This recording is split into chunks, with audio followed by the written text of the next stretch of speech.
সকলোকে স্বাগতম জনাইছোঁ। আজি এতিয়া মই এনেকৈ চাহ কাপৰ সৈতে দেখাইছোঁ আপোনালোকক, যা চাহ খাই উঠিছোঁ আৰু আজি আপোনালোকৰ কাৰণে এটা ধুনীয়া হেয়াৰ টিপছ এটা আনিছোঁ, যিহেতু মই এতিয়া এইটো ব্যৱহাৰ কৰিম। আপোনালোকে দেখিছে যে আজিকালি ঠাণ্ডাৰ দিনত বহুত ড্ৰাই হৈ যায়, চুলিখিনি বিৰাতে ৰুক্ষ হৈ যায়, ফাটি যায়। সেইটো কাৰণে এটা উইণ্টাৰ ছিজনৰ কাৰণে খুব ভাল। মই এতিয়া পেৰাচুটৰ কোকোনাট অইলটো লৈছোঁ। আপোনালোকে যিকোনো কোকোনাট অইল ব্যৱহাৰ কৰিব পাৰিব, নাৰিকল তেল। আৰু তাৰ লগতে মই ভিটামিন ই কেপচুল লাগিব, আৰু আপোনালোকে ফাৰ্মাচী বা এনেকুৱা কস্মেটিক দোকানতে পাই যাব এইটো ভিটামিন ই কেপচুলটো।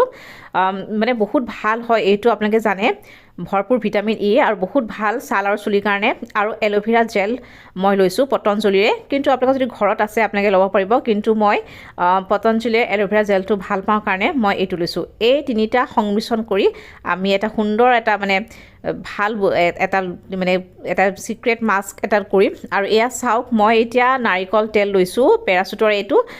মোৰ নিজৰ চুলিখিনি সিমানখিনি লৈছোঁ। আপোনালোকে বেলেগো নাৰিকল তেল আপোনালোকে ব্যৱহাৰ কৰিব পাৰিব, মই লৈছোঁ। তাৰ লগতে আপোনালোকে মই কৈছোঁ যে এটা ই কেপচুলৰ এইটো ভিটামিন ই কেপচুলটো লৈছোঁ, তাতে মই সেইটো দি দিম। হয়, দেখিছে মই ভিটামিন ই কেপচুলটো তাতে দি দিছোঁ।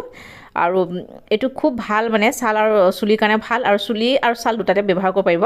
এতিয়া মই চুলিৰ কাৰণে লৈছোঁ ভিটামিন ই কেপচুলটো নাৰিকল তেলৰ লগত। তাৰ লগতে মই লৈছোঁ এতিয়া এল'ভেৰা জেল। হয়, ঘৰুৱা যদি এল'ভেৰা জেল আছে তেতিয়াহ'লে ঠিকে, মই এতিয়া পতঞ্জলীৰে এল'ভেৰা জেলটো ইয়াতে ল'ম।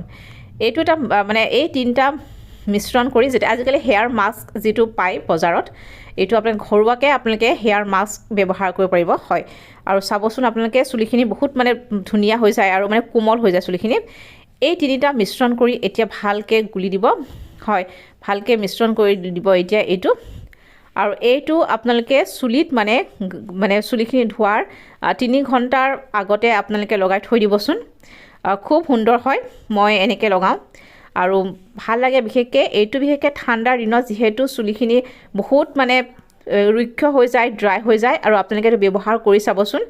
শ্বেম্পু কৰাৰ আগে আপোনালোকে 3 ঘণ্টামান পিছতে লগাই আকৌ ধুই দিব।